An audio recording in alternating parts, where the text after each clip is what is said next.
Hello दोस्तों, कैसे हैं आप लोग। आज हम एक पाकिस्तानी हॉरर क्लासिक ड्रामा हकीकत की पहली एपिसोड को एक्सप्लेन करने जा रहे हैं। दोस्तों, ये ड्रामा पीटीवी पर 1998 में आया था। इस वीडियो को स्टार्ट करने से पहले आप सभी से ये गुजारिश है कि आप हमारे इस चैनल को सब्सक्राइब कर लीजिए और बेल आइकॉन को ऑल पर प्रेस कर दीजिए ताकि हमारी हर नई आने वाली वीडियो की नोटिफिकेशन आप तक आसानी से पहुंच सके।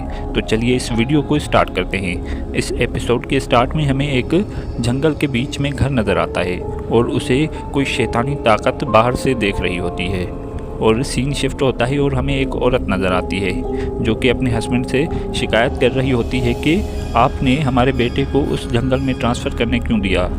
दरअसल इनका बेटा फॉरेस्ट ऑफिसर होता है जिसका नाम होता है आमिर। अब उसका ट्रांसफ़र मरी के जंगलों में हो गया था, तो इसी बात पे उसकी माँ नाराज़ हो रही होती है। अब अगले सीन में हमें वहाँ का लोकल लाला नज़र आता है जो कि स्मगलिंग का काम करता है और वो अपने आदमियों से पूछता है कि नया फॉरेस्ट ऑफिसर कैसा है, जिसके बाद उसके आदमी उसे बताते हैं कि वो हमारे काम नहीं आ सकता, वो रिश्वत से नफ़रत करता है। जिसके बाद वो उसे कहता है कि हर इंसान की कोई ना कोई कमज़ोरी ज़रूर होती है। अब अगले सीन में हमें आमिर नज़र आता है जो कि शॉपिंग कर कर घर आता है। फिर वो अपनी नौकरानी से पूछता है कि बेगम कहाँ है, जिसके बाद वो उसे कहती है कि बाहर लॉन में है। अब वो बाहर जाकर चेक करता है तो उसे वहाँ पर अपनी बीवी मिल जाती है और वो उसे कहता है कि मैं शॉपिंग करके आ गया हूँ, चलो चलकर देख लो। अब वो घर के अंदर आ जाते हैं और अगले सीन में हमें कुछ टूरिस्ट नज़र आते हैं और उन्हें एक गाइड गांव की तरफ ले जाने लगता है। तभी वहां से एक गांव वाला आता है और उन्हें कहता है कि तुम लोग गांव के अंदर नहीं जा सकते, वहां पर बापर्दा ख़वातीन रहती हैं, इन्हें यहां से ले जाओ। फिर वो लोग वहां से चले जाते हैं। अब अगले सीन में जब आमिर की बीवी सायरा जब शॉपिंग देख रही होती है तो उसमें एक बच्चे का शू निकलता है।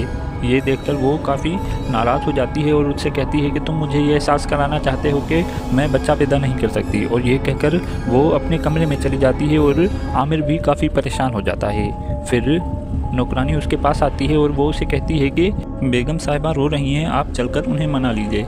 लेकिन आमिर उससे कहता है कि तुम उसे मेरी तरफ से सॉरी कह देना, मैं ऑफिस जा रहा हूँ। जिसके बाद वो वहाँ से चला जाता है और नौकरानी सायरा के पास आ जाती है और वो उसे कहती है कि साहब ने आपको सॉरी कहा है और वो ऑफिस चले गए हैं। फिर वो उसे कहती है कि तुम यहाँ पर क्या कर रही हो, फिर तुम भी यहाँ से जाओ।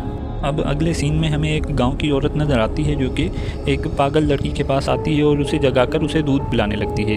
लेकिन वो पागल लड़की दूध नहीं पीती और दूध गिराकर वहाँ से भागकर चली जाती है। अब वो उसके पीछे जाती है तो वहाँ से वही आदमी आ रहा होता है और वो उसे कहती है कि तुम्हारी बांजी वहाँ भाग रही है, तुम कैसे मामा हो, उसका इलाज क्यों नहीं करवाते। जिसके बाद वो उसे कहता है कि मैं कैसे इलाज कराऊँ, वो कभी कहाँ भाग रही होती है, कभी कहाँ भाग रही होती है, वो तो मेरे हाथ में ही नहीं आती, मैं तो उसके लिए 24 घंटे दुआएं करता रहता हूँ। फिर वो औरत उसे बताती है कि अब वो उस तरफ भाग रही है, जल्दी से उसके पीछे जाओ। अब वो हमें भागते हुए नज़र आती है। अगले सीन में हमें ये दिखाया जाता है कि आमिर अपने एक कोलीग से बात कर रहा होता है, लेकिन वो उसे कहता है कि आपका ध्यान यहाँ पर नहीं है, आप मुझे बताइए कि आखिर परेशानी क्या है। जिसके बाद आमिर उससे बताता है कि हमारी शादी को 8 साल होने को हैं, लेकिन हमारे यहाँ पर कोई भी औलाद नहीं है। जिसके बाद वो उसे कहता है कि आप डॉक्टर्स की हेल्प ले सकते हैं। फिर वो उसे बताता है कि हाँ, हमने यहाँ पर आते ही मेडिकल टेस्ट करवाया था, उसका रिज़ल्ट भी आज या कल में आने वाला होगा। जिसके बाद उसका दोस्त उसे दिलासा देता है और कहता है कि तुम्हें औलाद की खुशी भी ज़रूर मिल जाएगी, अल्लाह पर भरोसा रखो। अब वो वहाँ से चला जाता है और अगले सीन में सायरा एक पार्क में आ जाती है और वहाँ पर बहुत सारे बच्चे खेल रहे होते हैं, तो ये बच्चों के लिए कुछ चीज़ें लेकर आती है वहाँ पर। फिर वो कुछ वक्त उन बच्चों के साथ गुजारती है और जब वो घर वापस आ जाती है तो उसकी नौकरानी उसके लिए एक लिफाफा लेकर आती है।